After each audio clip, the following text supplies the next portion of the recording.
जय हिंद दोस्तों। RRB NTPC 12th level 2025 में पूछे गए ज्योमेट्री यानी ज्यामिति के बहुत ही महत्वपूर्ण और बेहतरीन सवालों को आज के इस क्लास में हम लोग करने वाले हैं। बहुत ही शानदार तरीके से सारे कॉन्सेप्ट को हम लोग यहाँ पे डिस्कस करेंगे। एक एक कॉन्सेप्ट आपके दिमाग में बैठ जाएगा, फिर कभी नहीं भूलेगा और इन कॉन्सेप्ट पर आधारित जब भी सवाल आपके सामने दिखेगा आप बहुत आसानी से कर पाएंगे सभी सवालों को। चलिए क्लास को शुरू करते हैं और देखते हैं यहाँ पे पहला सवाल। जितने भी इंपॉर्टेंट सवाल आपके टोटल 57 शिफ्ट में पूछे गए थे उन सभी सवालों को हमने यहाँ पे उठाया है।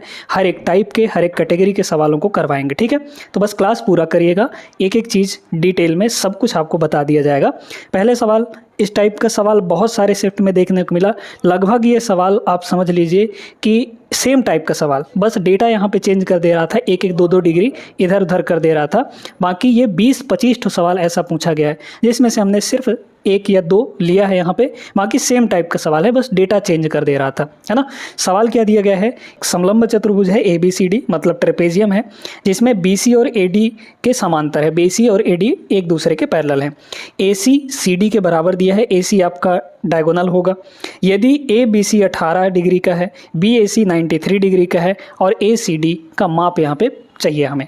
देखते जाइए, पहले डायग्राम बनाते हैं। डायग्राम में BC और AD ये दोनों पैरेलल होने चाहिए।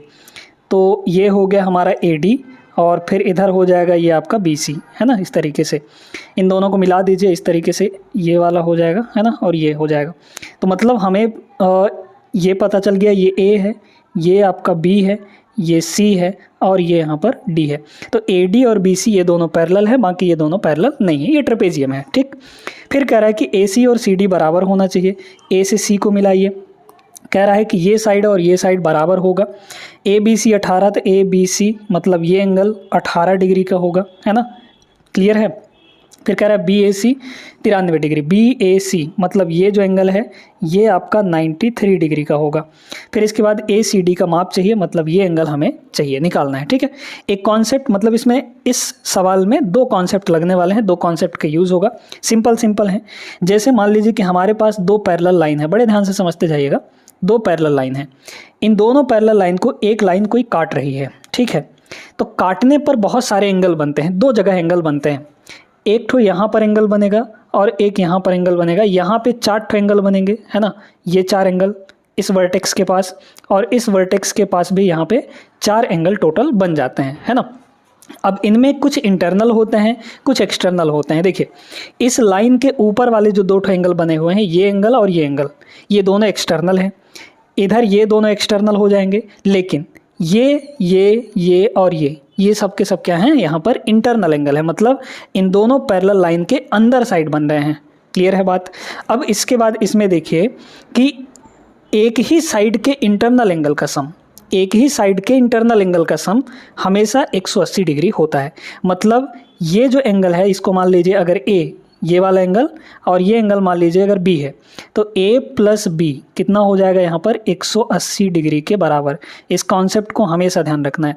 जब भी दो पैरेलल लाइन को एक लाइन काट रही हो, इंटरसेक्ट कर रही हो दो जगहों पर, तो दोनों एक साइड के इंटरनल एंगल का सम यहाँ पर 180 डिग्री होता है। इधर भी अगर करेंगे तो इसका सम और इस वाले का सम 180 डिग्री हो जाएगा।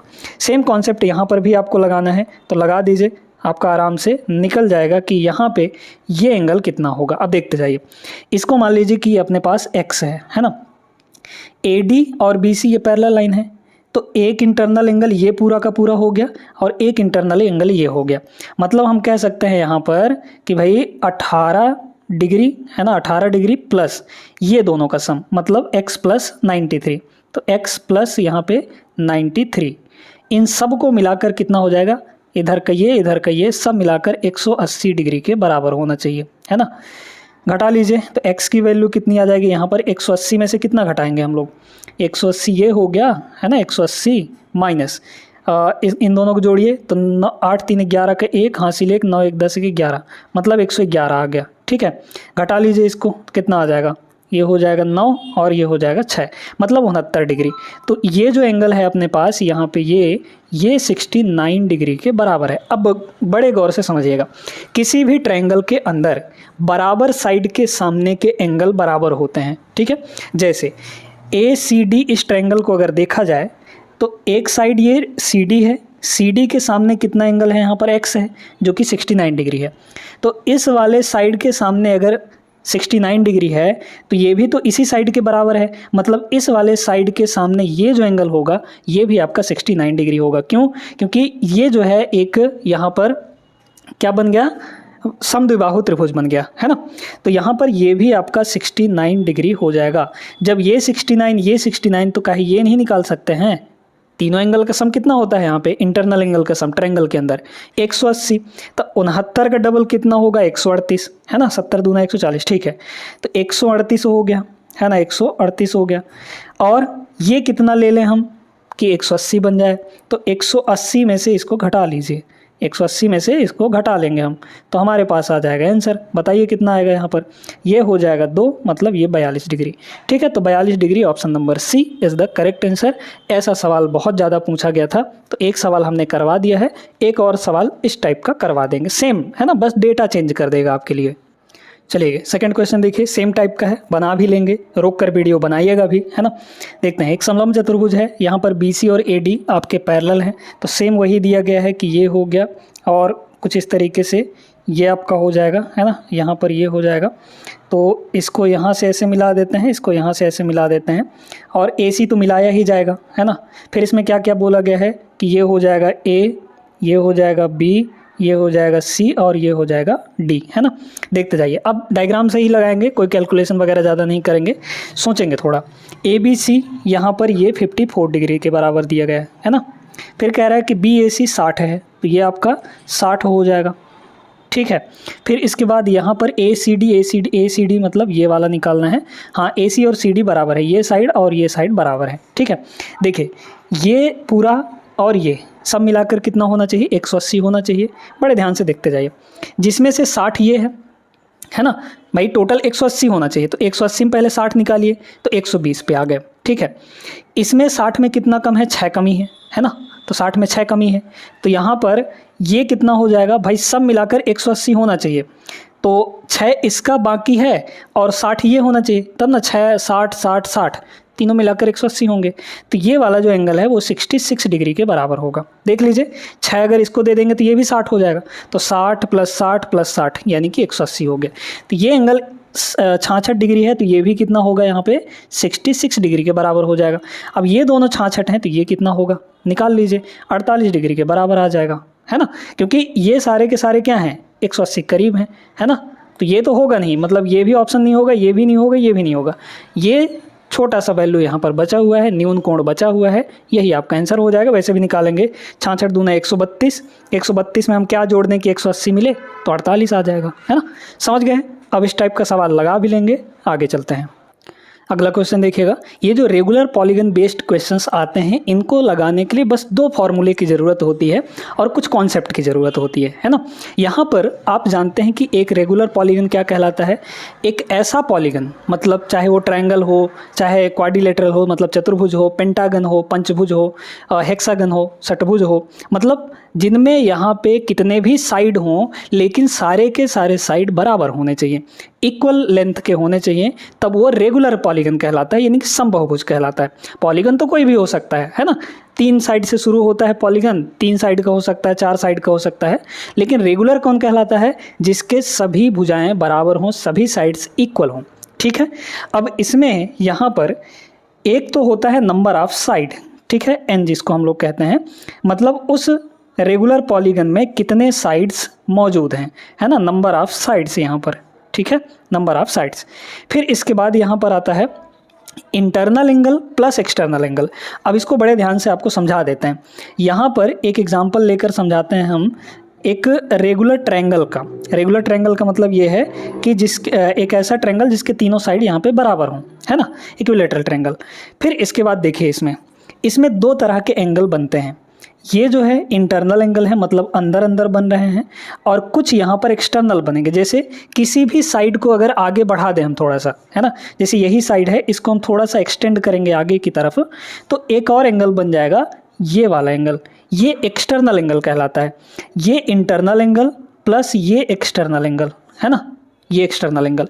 अब ये बताइए कि हमेशा ये जो इंटरनल है और एक्सटर्नल है, इन दोनों का सम क्या आएगा। ये दोनों एंगल मिलकर एक लाइन को जन्म दे रहे हैं, मतलब ये लाइन के ही पेयर हैं, ठीक है। एक पूरे लाइन के एंगल को, मतलब 180 डिग्री को ये दो भाग में बांट रहे हैं, इंटरनल प्लस एक्सटर्नल। तो अगर हम देखें यहाँ पे पहला कॉन्सेप्ट की बात करें तो इंटरनल प्लस एक्सटर्नल ये हमेशा किसके बराबर होता है, ध्यान रखिएगा 180 डिग्री के बराबर होता है। ये रेगुलर पॉलीगन हो चाहे कोई भी पॉलीगन हो, हर एक के बारे में है ना। तो ये हो जाता है internal plus external is equal to 180 degree. पहला कॉन्सेप्ट क्लियर हो गया। अब इसके बाद देखिएगा, रेगुलर पॉलीगन में जितने भी एक्सटर्नल एंगल बनते हैं वो सब के सब बराबर होते हैं, क्योंकि रेगुलर है मतलब बराबर बराबर ही एक्सटर्नल बनेंगे। और जितने भी इंटरनल एंगल होते हैं वो भी आपस में बराबर होते हैं। हालांकि इंटरनल और एक्सटर्नल अलग अलग हो सकते हैं, ऐसा कोई दिक्कत नहीं है, लेकिन सभी इंटरनल आपस में बराबर होंगे, सभी एक्सटर्नल आपस में बराबर होंगे। फिर इसके बाद some of external angle, some of external angle, all the external angle, मतलब जितने भी यहाँ पर एक्सटर्नल एंगल हैं, है ना, उन सभी का सम किसके बराबर होता है, 360 डिग्री के बराबर। चाहे वो कोई भी पॉलीगन हो, चाहे रेगुलर हो चाहे इरेगुलर हो, हर एक के लिए जो एक्सटर्नल एंगल का सम होता है, बाहर वाले कोण का टोटल सम, वो हमेशा 360 डिग्री के बराबर होता है। चाहे वो ट्रायंगल हो, चाहे क्वाड्रिलेटरल हो, चाहे पेंटागन हो, हेक्सागन हो, सेप्टागन हो, कुछ भी हो, सब के लिए सम ऑफ एक्सटर्नल एंगल 360 के बराबर होता है। अच्छा, एक एक्सटर्नल एंगल बनता कितने का है, एक एक्सटर्नल एंगल एक की बात करें, क्योंकि टोटल यहाँ पे 360 होता है, 360 डिग्री का, है ना, और एक ठो निकालना है हमें। तो ये बताइए कि जितने साइड रहेंगे उतने ही ना एक्सटर्नल एंगल बनेंगे और उतने ही इंटरनल एंगल बनेंगे। भाई जैसे ये ट्रायंगल है तो ट्रायंगल में 3 साइड हैं, तो 3 इंटरनल 3 एक्सटर्नल, है ना, इसलिए डिवाइड बाई यहाँ पर n कर दिया जाता है। तो अगर देखा जाए एक एक्सटर्नल एंगल का वैल्यू आपसे पूछी जाए तो एक्सटर्नल एंगल का वैल्यू कितना होता है, 360 डिवाइड बाई n। ये फॉर्मूला है, इसको ध्यान में रखना है आपको, है ना। अब इसके बाद बात करते हैं यहाँ पे इंटरनल एंगल की, है ना। तो यहाँ पर देखिए इंटरनल एंगल का जो फॉर्मूला होगा वो क्या बनेगा, यहाँ से 180, इंटरनल उधर चला जाएगा, एक्सटर्नल उधर चला जाएगा, घट जाएगा।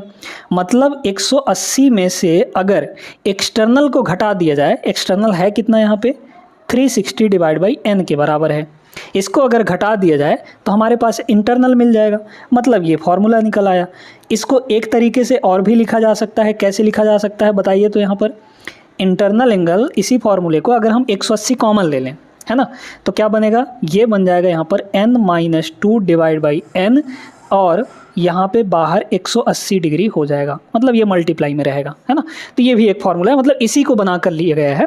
तो चाहे आप इसको लगाइए चाहे इसको लगाइए। कॉन्सेप्ट क्लियर हो गया होगा। अब सवालों पे हम लोग यहाँ पे चलते हैं, ठीक ना। देखते जाइए क्या बोल रखा है इस सवाल में। इस सवाल में ये बोल रखा है कि समबाहुभुज में 30 भुजाएं हैं, यानी n की वैल्यू कितनी है, यहाँ पर n की जो वैल्यू है वो 30 के बराबर है। एक इंटरनल एंगल कितना होगा, यानी हमें i निकालना है। इसी फॉर्मूले में रख देंगे, किसी में भी रख दीजिए, चाहे इसमें रख दीजिए, है ना। इसी में रखना हमारे लिए आसान होगा। तो देखिए i की वैल्यू कितनी हो जाएगी, यहाँ पे 180 में से हम लोग 360 डिवाइड बाई n को माइनस कर देंगे। 360 डिवाइड बाई n कितना है, यहाँ पे 30 है ना। तो 0 से 0 आपका ख़त्म हो गया, 12 बार में ये कट जाएगा। तो 180 में से अगर 12 घटाएंगे तो 70 68 आ जाएगा, 168, है ना, 168 डिग्री इंटरनल होगा। Option number D is the correct answer. और 12 डिग्री क्या होगा, एक्सटर्नल हो जाएगा, ठीक है। 12 डिग्री भाई 360 डिवाइड बाई n एक्सटर्नल होगा ये, है ना। तो ये वाला फार्मूला आपको ध्यान रखना है, प्लस कॉन्सेप्ट याद रखना है। अब इस टाइप के सवाल जितने भी आएंगे सभी को आप लोग लगा लेंगे। चलते हैं अगले सवाल पर। चलिए अगला सवाल देखते हैं। ये अब दिया गया है, आसान सा ही प्रश्न है, बना भी लेंगे आप लोग। उस सबसे बड़े वृत्त की परिधि ज्ञात कीजिए जिसे 249 मीटर और 217 मीटर भुजाओं वाले एक आयत के अंदर पूर्णतः खींचा जा सकता है। मतलब ये डायमेंशंस हैं एक आयत के, इसके अंदर सबसे बड़ा कितना बड़ा वृत्त खींचा जा सकता है, बनाया जा सकता है, और उस वृत्त की परिधि क्या होगी, ठीक है। तो सबसे पहले यहाँ पे एक सर्किल बनाया जाए। ये हो गया सर्किल, है ना, ये हो गया सर्किल। फिर इसके बाहर एक बना लिया जाए यहाँ पर रेक्टेंगल, ठीक है। ये कुछ इस तरीके से आपका रेक्टेंगल हो जाएगा, है ना। इस रेक्टेंगल को थोड़ा सा और ऊपर किया जाए, है ना, ताकि ये फिक्स आ जाए इस तरीके से, है ना। ये हो गया। तो क्या इससे बड़ा अब वृत्त बन सकता है, इस रेक्टेंगल के अंदर नहीं बनाया जा सकता, क्योंकि जैसे ही इसको बड़ा करेंगे क्या होगा, ये बाहर चला जाएगा इसके, है ना। तो इतना ही बड़ा बन पाएगा। अब इसमें लंबाई और चौड़ाई कितनी कितनी दी गई है, ये चौड़ाई है, क्योंकि जो छोटा रहता है वो चौड़ाई, मतलब ये 217 है ना, ये 217 है। और ये कितना है, 249 है, 249 के बराबर है। बड़े गौर से देख के बताइए, ये आपका डायमीटर होगा और ये जो डायमीटर है इसके चौड़ाई के बराबर है या नहीं। तो जब डायमीटर यहाँ पर 217 आ गया तो रेडियस कितना होगा, इसका आधा हो जाएगा। यानी रेडियस हम यहाँ से लिख सकते हैं कि 217 का यहाँ पे आधा हो जाएगा, है ना, आधा यानी डिवाइड बाई 2 हो जाएगा। हमें क्या चाहिए, इस वृत्त की परिधि चाहिए, मतलब सरकमफेरेंस चाहिए। कितना होता है 2πr, पाई की वैल्यू 22/7 लेनी है यहाँ पे, तो कितना हो जाएगा बताइए। तो यहाँ पर ये हो जाएगा 2 और पाई की वैल्यू 22/7 लेनी है यहाँ पर, है ना, 22 डिवाइड बाई 7, फिर यहाँ पे मल्टीप्लाई रेडियस। रेडियस कितना है, 217 का आधा, है ना। बाकी जब भी सवाल आप लगाएंगे तो इमेजिन भी कर सकते हैं, ये इतना डायग्राम बनाने की ज़रूरत वैसे नहीं पड़ेगी आपको, जब आपकी प्रैक्टिस हो जाएगी तो। काटेंगे, ये 2 से 2 खत्म हो जाएगा, 7 से ये कटेगा, 7 3 21, 7 1 7, 31, 31 दूना इकाई अंक 2 आ जाएगा यहाँ पर, unit digit 2, option number A is the correct answer. ठीक है, समझ में आया होगा, अच्छे से क्लियर है। आगे चलते हैं अगले सवाल पर। चलिए अगला क्वेश्चन देखिएगा, बहुत बेहतरीन, बहुत प्यारा सा सवाल है। एक ABCD चतुर्भुज है जिसमें AB और CD ये दोनों पैरेलल हैं। फिर कह रहा है कि E और F जो है विकर्णों यानी डायगोनल्स AC और BD के मध्य बिंदु हैं। AB बराबर दिया गया है, मतलब सारी वैल्यू यहाँ पे दी गई हैं, आपको EF की वैल्यू निकालनी है। चलिए निकालते हैं यहाँ पे।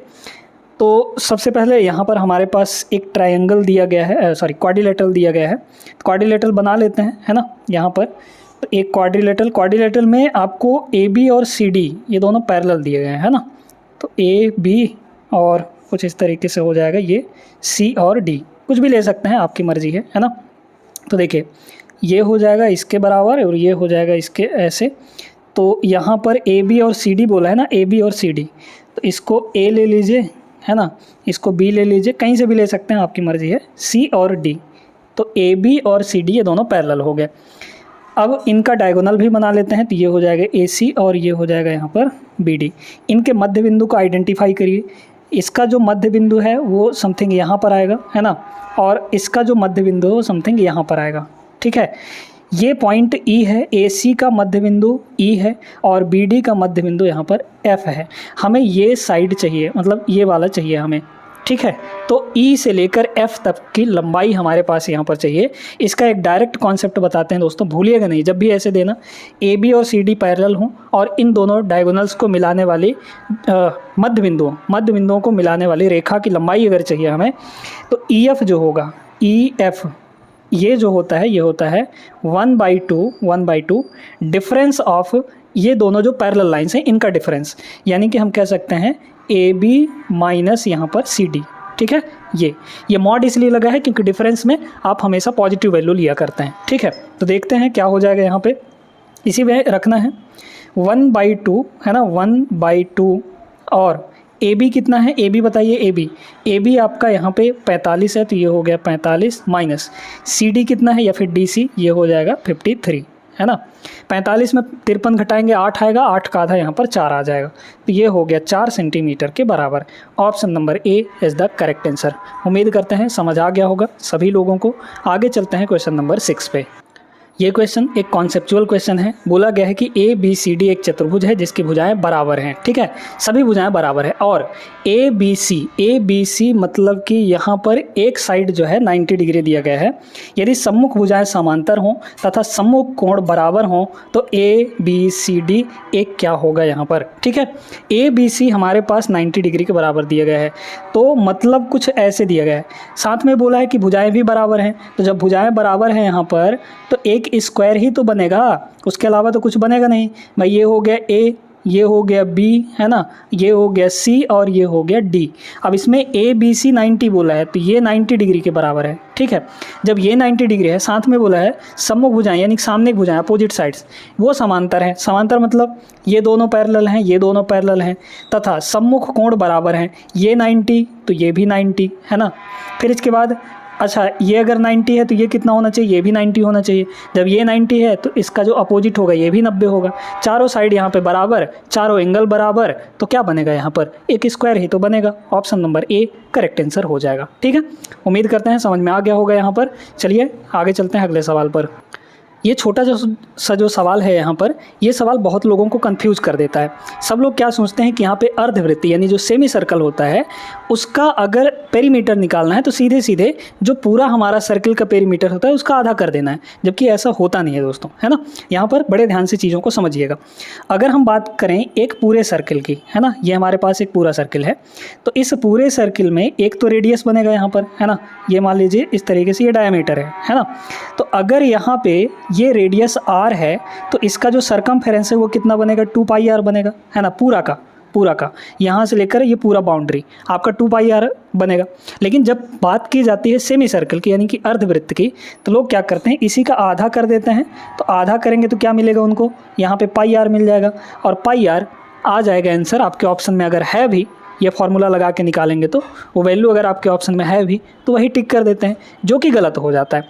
ये बताइए अगर अर्धवृत्त है, बड़े ध्यान से चीज़ों को समझिएगा, है ना, अगर आपके पास अर्धवृत्त है मतलब सिर्फ और सिर्फ इतना वैल्यू है, ठीक है, तो इसमें जो बाउंड्री बनेगी, पेरीमीटर का एक्चुअल मतलब होता है बाउंड्री की लंबाई, है ना। तो एक तो ये आधा हो गया सर्किल जो πr के बराबर होगा, लेकिन ये भी तो बाउंड्री है, ये जो डायमीटर है ये भी तो बाउंड्री है, मतलब इसमें और क्या ऐड होगा यहाँ पर, इसमें और ऐड होगा यहाँ पर 2r, मतलब r प्लस r, रेडियस और रेडियस, तो रेडियस यहाँ पे और ऐड हो जाएंगे, डायमीटर ऐड होता है, तो इसको ध्यान में रखना है। मतलब यहाँ से जो वैल्यू आएगी अर्धवृत्त की परिधि की वो कितना आता है यहाँ पे, अगर हम r को कॉमन ले लें तो यहाँ पे हो जाएगा पाई प्लस 2 और यहाँ पर r हो जाएगा, r को कॉमन ले लिए। अब इसमें रखेंगे तब हमारा सही वैल्यू आएगा। रख दीजिए r आपका 7 सेंटीमीटर है तो यहाँ हो जाएगा पाई प्लस 2 यानी 22/7, है ना, प्लस यहाँ पर 2 और बाहर क्या होगा यहाँ पर 7 के बराबर। तो 7 दूना 14, 22 और 14 कितना होगा, 36 हो जाएगा। तो 36/7, 7 से 7 कट जाएगा, 36 आ जाएगा। 36 centimetre is the correct answer, option number A. उम्मीद करते हैं सभी को समझ में आ गया होगा। चलते हैं अगले सवाल पर। इसको देखिएगा, ये रोम्बस से रिलेटेड है यानी कि समचतुर्भुज से रिलेटेड है। अब इसका क्या कॉन्सेप्ट होता है, कह रहा है इसमें यदि किसी समचतुर्भुज का एक विकर्ण और परिमाप क्रमशः ये दिए गए हैं तो दूसरा विकर्ण क्या होगा, है ना। आपको परिमाप भी दे दिया गया और आपको यहाँ पर एक ठो विकर्ण, एक ठो डायगोनल भी दे दिया गया है ना। तो पहले समचतुर्भुज का डायग्राम समझ लीजिए, उसके कॉन्सेप्ट समझ लीजिए, ठीक है। तो देखते जाइए, यहाँ पर एक समचतुर्भुज बना लिया जाए, है ना, कुछ इस तरीके से होता है ना, ये हो जाएगा और फिर यहाँ पर यहाँ से इस तरीके से ये हो जाएगा कुछ ईंट जैसे।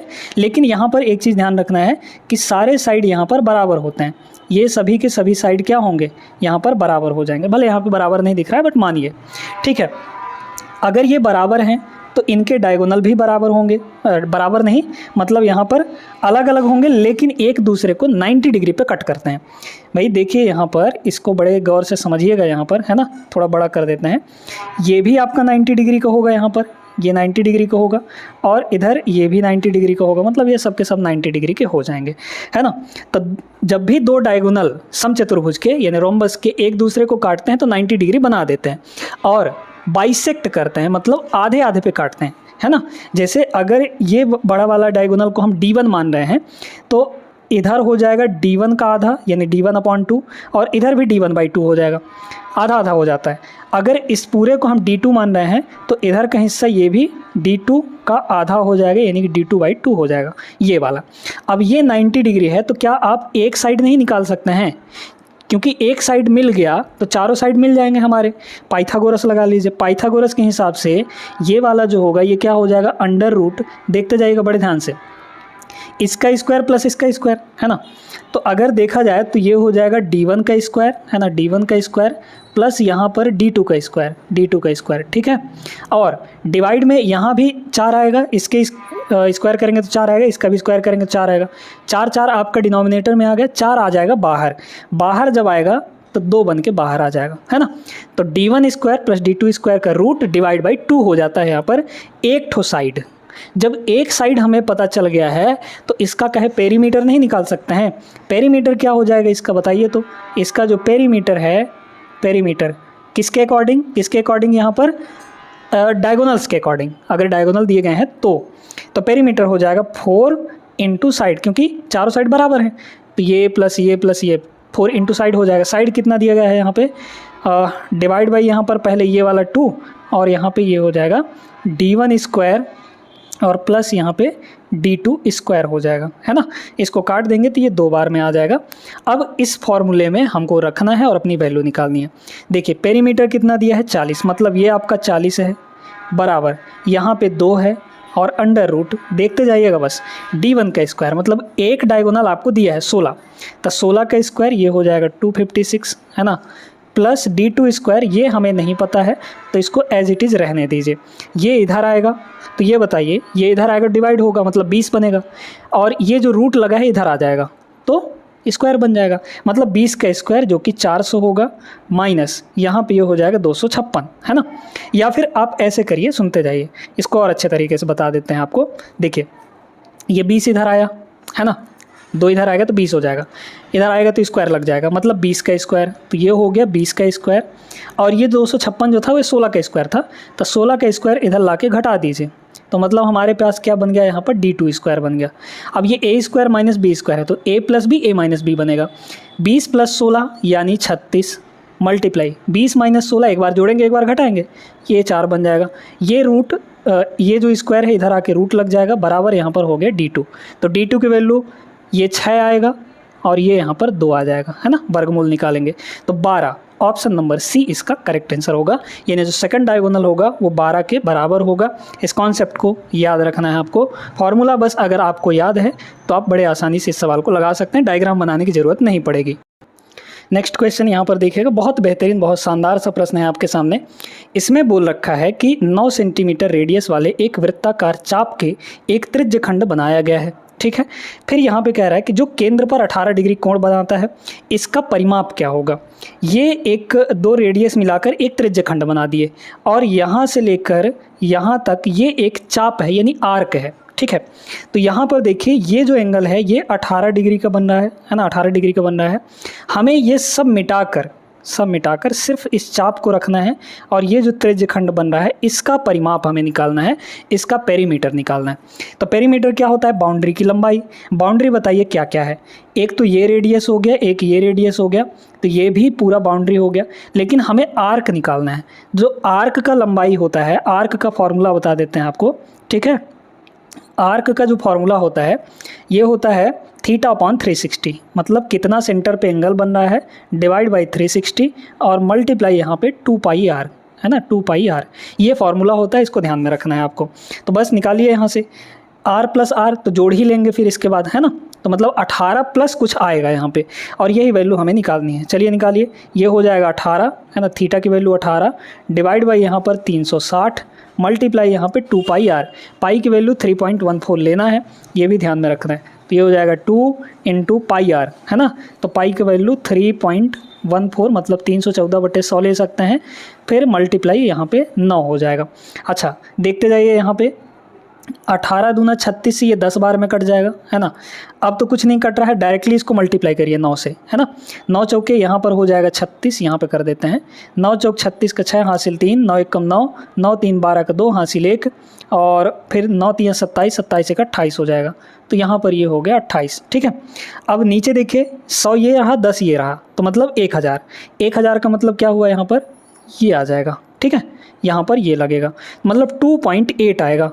तो r प्लस r यानी कि 2r, तो 9 प्लस 9 यानी कि 18 ये हो गया और प्लस यहाँ पर 2.8 और जुड़ेगा, तो 20 पॉइंट समथिंग आएगा, 20.83 के आसपास आ जाएगा। Option number B is the correct answer. ये अच्छा सवाल था, बढ़िया था। आगे चलिए इसको देखते हैं, ट्रायंगल से रिलेटेड सवाल है, बहुत अच्छा सवाल है ना। ट्रायंगल ABC में D पर BD परपेंडिकुलर AC है, ठीक है। DBC 16 है, फिर यहाँ पर ये आपको दिया गया है कि BC पर एक बिंदु E इस प्रकार है कि ये आपको दिया गया है ना। पहले डायग्राम बना देते हैं। AEB की वैल्यू, ये जो टाइप का सवाल है बहुत ज़्यादा पूछा गया था, बहुत सारे शिफ्ट में लगभग 20-25 तो सवाल ऐसा समझ लीजिए कि यही था, है ना, ऐसा आप कह सकते हैं। मतलब 20-25 नहीं, फिर भी यहाँ पर 10 तो सवाल हमने देखा ही देखा है हर एक शिफ्ट में, ठीक है। चलते हैं यहाँ पर देखिए, कुल मिलाकर क्या दिया गया है कि एक ट्रायंगल दिया गया है, ट्रायंगल बना लेते हैं हम लोग। यहाँ पे कोई सा भी रैंडम ट्रायंगल अपने आप बनाइए यहाँ पे। फिर कह रहा है कि यहाँ पर ये हो गया ए, यहाँ पर ये हो गया बी, यहाँ पर ये हो गया सी। बी डी जो है ए सी पर यहाँ पर क्या है, परपेंडिकुलर है। ठीक है, तो भाई यहाँ पे परपेंडिकुलर डाल लेते हैं इस पर, है ना। इस पर ये परपेंडिकुलर 90 डिग्री हमने बना दिया बी से लेकर डी तक। ये पॉइंट आपका डी है। फिर कह रहा है कि डी बी सी 16 है, डी बी सी ये एंगल आपका 16 डिग्री के बराबर है। फिर कह रहा है कि ए बी सी पर एक बिंदु ई इस प्रकार है। अच्छा, बी सी पर ई जो है इस प्रकार है, यहाँ पर कहीं पर ई है कि आपका सी ए ई 51 डिग्री बन जाए। मतलब ये कुछ इस तरीके से, है ना। ये जो एंगल है यहाँ पर, ये एंगल 51 डिग्री का बन जाए। ठीक ना, ये एंगल कितना है, 51 डिग्री का। ठीक है, सी ए ई ये पॉइंट ई है। अब हमें क्या चाहिए, ए ई बी चाहिए। तो ए ई और बी मतलब ये एंगल हमें यहाँ पर चाहिए ही चाहिए। ठीक है, बहुत सिंपल सा है, बहुत आसानी से इसको बना भी सकते हैं। ये बताइए, अगर ये इधर का 90 डिग्री है तो ये भी इधर का 90 डिग्री होगा, राइट एंगल, है ना। 51 + 90, है ना। अब इस तीनों ट्रायंगल के बीच का सम, ट्रायंगल के तीनों इंटरनल एंगल का सम 180 होगा। 180 में से ये तो 90 है, तो मतलब इन दोनों को मिलाकर 90 होना चाहिए। 51 में क्या जुड़ेगा कि 90 आएगा, बताइए। 51 में क्या जोड़ें कि 90 आ जाएगा यहाँ पर। तो अगर हम लोग यहाँ पे 39 जोड़ दें, ये एंगल कितना होना चाहिए यहाँ पर, 39 डिग्री। भाई 39 और 51 कितना होगा, 90 हो जाएगा। अच्छा, ये अगर 39 है तो ये भी अगर इधर का 39 होगा। क्यों होगा ऐसा, वर्टिकली अपोजिट एंगल हमेशा बराबर होते हैं। ये इधर का 39 तो ये भी 39। अब इनमें तीनों में इंटरनल एंगल का सम 180 होना चाहिए। 16 और 39 कितना होगा बताइए। तो यहाँ पर 40, 15, 55। ठीक है, 55 आ गया। 55 में हम ऐसा क्या जोड़ दें कि यहाँ पर ये मिल जाए, हमें 180 मिल जाए। तो 55 में अगर 135 जोड़ा जाए, है ना, तो ये जो एंगल है कितना हो जाएगा, 135 डिग्री। बस ओरली हमारा ये सवाल बन गया। बस यहाँ पे डायग्राम बनाने की कमी थी, डायग्राम बनते ही ये सवाल आराम से आ गया। 135 degree, option number A is the correct answer. भाई ये दोनों का हुआ 55 में 135 जोड़ेंगे, 5 3 8 1 9। ठीक है, नहीं 135 नहीं, 125 आएगा, सॉरी। यहाँ पर 135 कर देंगे तो 190 पहुँच जाएगा ना, तो 125 आ जाएगा। ठीक है, 125 है ना, थोड़ा सा घटाने में गलती हो गई। 125 degree is the correct answer. आइए क्वेश्चन नंबर 11 देखते हैं। आज हम लोग क्या दिया गया है, एक समबाहुभुज के एक बाह्य कोण और एक आंतरिक कोण का अनुपात दिया गया है 1 और 8 का।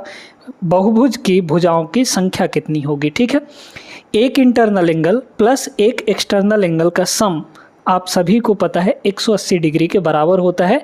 पिछले क्लास में बेसिक से बहुत डिटेल में हमने उसको समझाया भी था आपको, तो वीडियो ज़रूर देख लीजिएगा। यहाँ पर एक्सटर्नल एंगल और इंटरनल एंगल का जो रेशियो दिया गया है वो 1 और 8 दिया गया है।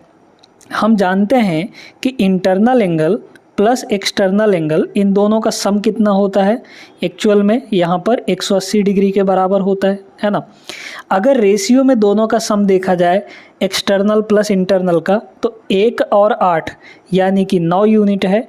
इस 9 यूनिट की जो एक्चुअल वैल्यू होती है वो कितनी होती है, 180 के बराबर। जब 9 की वैल्यू 180 है तो 1 की वैल्यू कितनी हो जाएगी, 20 हो जाएगी, है ना, 180/9। फिर इसके बाद बहुभुज की भुजाओं की संख्या कितनी होगी। अच्छा, तो यहाँ से आप एक्सटर्नल एंगल निकाल लीजिए। देखिए, एक्सटर्नल एंगल ये वाला था, इंटरनल एंगल ये वाला था, है ना, दिया है ना, बाह्य कोण और आंतरिक कोण। तो बाह्य कोण यहाँ पर 1 यूनिट है और 1 यूनिट की वैल्यू यहाँ पर कितनी आई है, 20 डिग्री। मतलब हमारे पास जो एक्सटर्नल एंगल है, एक तो एक्सटर्नल एंगल, वो कितना है यहाँ पे 20 डिग्री के बराबर। अब आपको एक फॉर्मूला बताए थे कि यहाँ पर जो एक्सटर्नल एंगल का फॉर्मूला होता है, एक एक्सटर्नल एंगल, है ना, सभी एक्सटर्नल एंगल बराबर होते हैं, सभी इंटरनल एंगल आपस में बराबर होते हैं। तो ये चीज़ ध्यान रखिएगा रेगुलर पॉलीगन के अंदर, है ना। तो ये इसका जो फॉर्मूला होता है ये होता है 360/n। n का मतलब होता है नंबर ऑफ साइड्स, यानी भुजाओं की संख्या। ये तो 20 दिया गया है, n इधर आ जाएगा, e इधर आ जाएगा, यानी n की वैल्यू कितनी हो जाएगी यहाँ से 360/e, और e की वैल्यू यानी एक्सटर्नल एंगल का वैल्यू 20 है यहाँ पर, है ना। काट देंगे, कितना आ जाएगा, 18 दूना 36, मतलब 18 साइड्स होंगे। Option number C is the correct answer.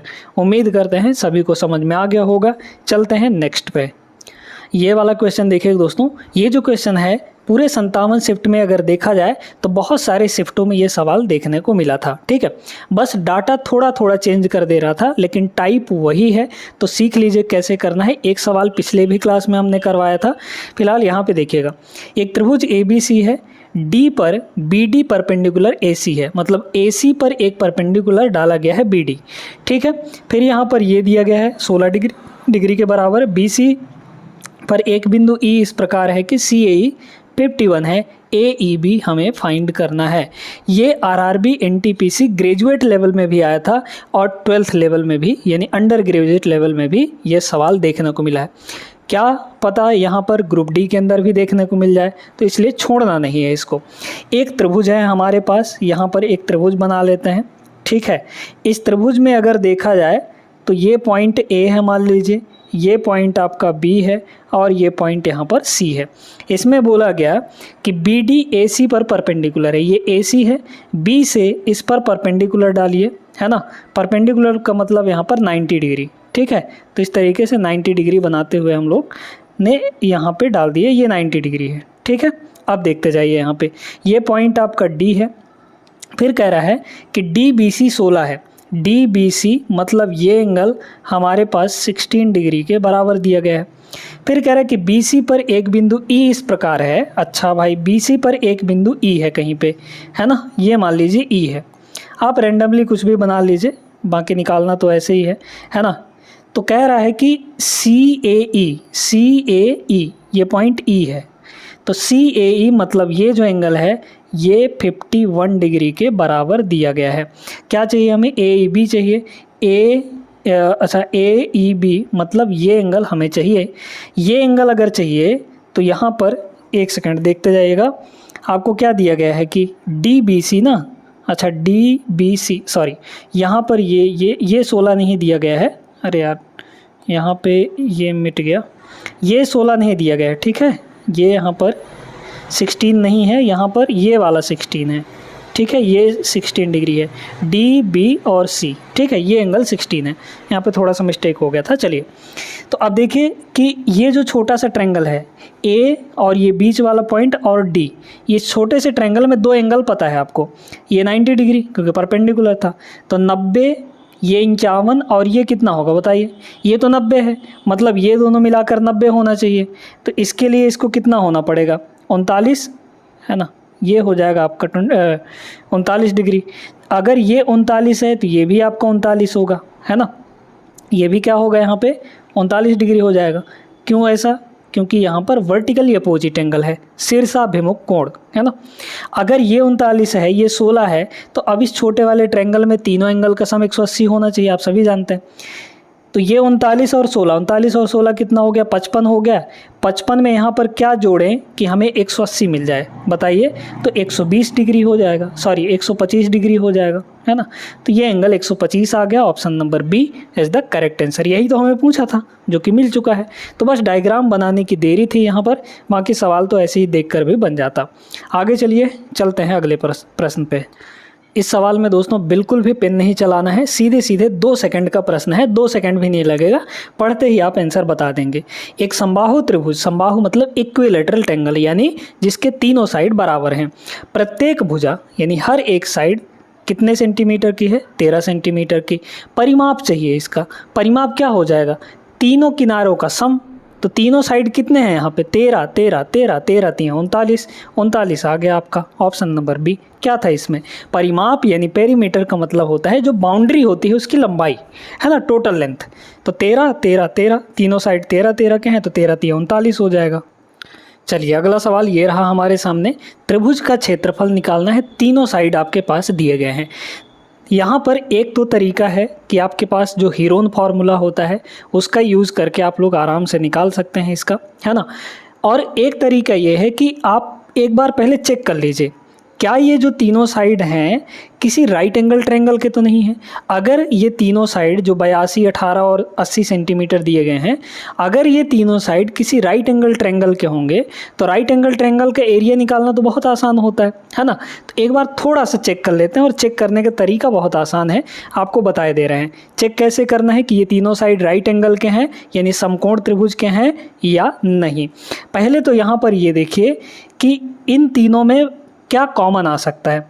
यहाँ पर 82 है, 18 है, यहाँ पर आपका 80 है, तो 2 तो कॉमन आ जाएगा। 2 अगर कॉमन आएगा तो यहाँ क्या बचेगा, 41 दूना 82, यहाँ पे बचेगा आपका 9 और यहाँ पे बचेगा आपका 40। ठीक है, यहाँ पे 40 बचा। ठीक है, अब देखते जाइए यहाँ पे क्या करना है कि इसमें यहाँ पर इन सब में जो 2 बड़े बड़े साइड हैं, ठीक है, 2 बड़े बड़े साइड, यहाँ पर ये वाला और ये वाला 41 और 40 है ना, 41 और यहाँ पर 40, इन दोनों को ले लीजिए।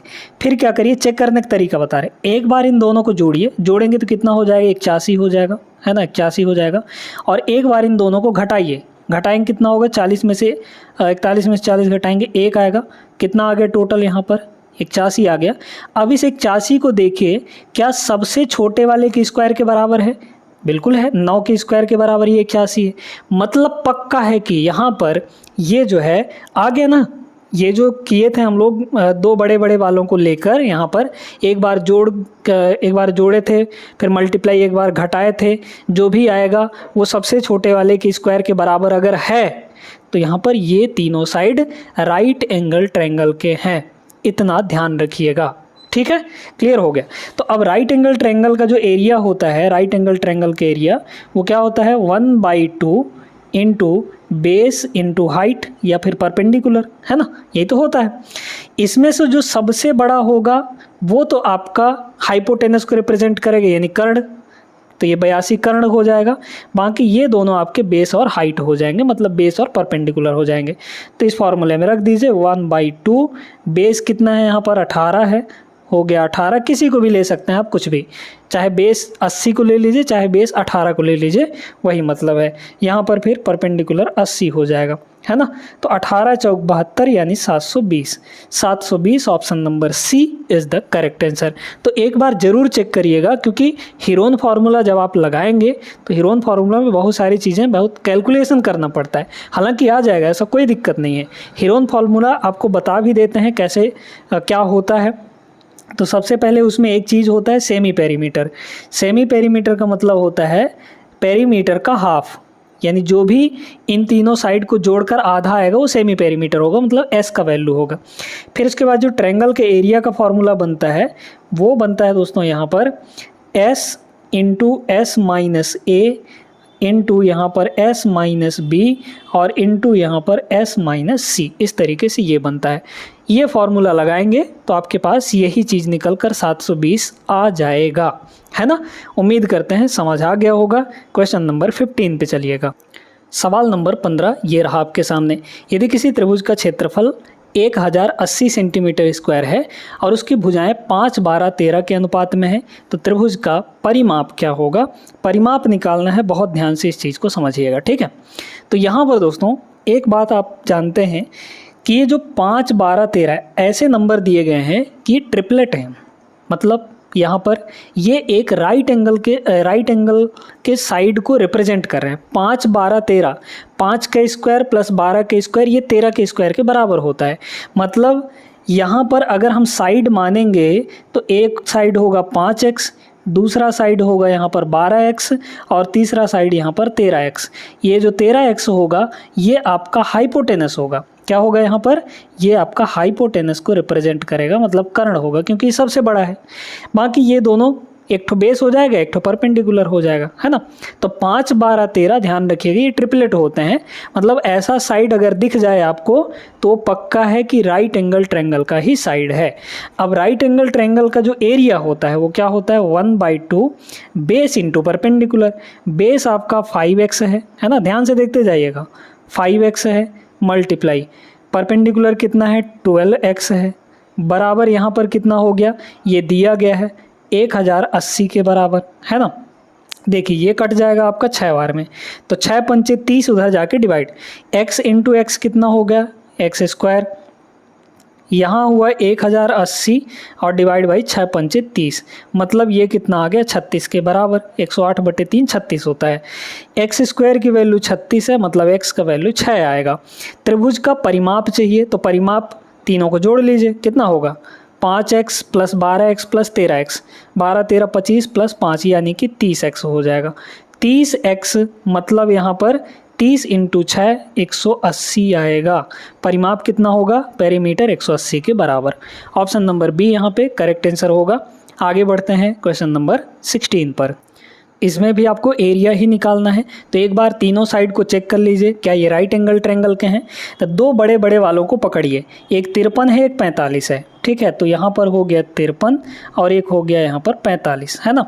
एक बार इन दोनों को जोड़िए, जोड़ेंगे तो कितना हो जाएगा? 4 5 9 यानी कि 98 हो जाएगा। फिर एक बार इन दोनों को घटा लीजिए, घटाएंगे तो कितना होगा यहाँ पर? ये हो जाएगा आपका, देखिए कितना होगा, घटाएंगे तो 13 45 3 8 हो जाएगा, ये है ना। अब देखते जाइए, ये जो भी वैल्यू आएगी वो सबसे छोटे वाले के स्क्वायर के बराबर होना चाहिए, मतलब यहाँ पर इसके बराबर, है ना। तो 28 है यहाँ पर। अच्छा, अगर ये आपका 28 इंटू 28 बनेगा मतलब 28 का स्क्वायर होगा, है ना। तो यहाँ पर ये क्या 28 इंटू 28 बन पाएगा? देखते जाइए, यहाँ से 14 ले लीजिए, 14 7 98 होता है, तो 14 ले लिए, है ना, इंटू 7, इसको अलग कर दीजिए 2 इंटू 4 में, ठीक है। तो 14 और 2 मल्टीप्लाई होके ये 28 बन गया, और मल्टीप्लाई 7 और 4 मिलकर ये 28 बन गया। तो ये जो वैल्यू है ये 28 इंटू 28 है, मतलब 28 का स्क्वायर है, यानी सबसे छोटी वैल्यू का स्क्वायर है। मिल गया हमारे पास, हमें पता चल गया कि यहाँ पर ये एक राइट एंगल ट्रायंगल है। तो राइट एंगल ट्रायंगल में सीधे एरिया निकालिए। कितना होता है एरिया यहाँ पे? 1/2। आपको फिर यहाँ पे हीरोन फार्मूला लगाने की ज़रूरत नहीं है, सबसे बड़े वाले को छोड़ दीजिए यहाँ पे, है ना, क्योंकि वो आपका क्या होगा? हाइपोटेनस, कर्ण होगा। इन दोनों को मल्टीप्लाई कर दीजिए तो ये हो जाएगा 28 और यहाँ पर 45 आ गया हमारे पास। ये होगा 14, मतलब इकाई अंक 0 आएगा। 14 पंचे 70 यानी इकाई अंक 0। Option number C is the correct answer, ठीक है। यूनिट डिजिट से लगा सकते हैं यहाँ पर। आगे बढ़िए, सवाल नंबर 17 देखिएगा यहाँ पे।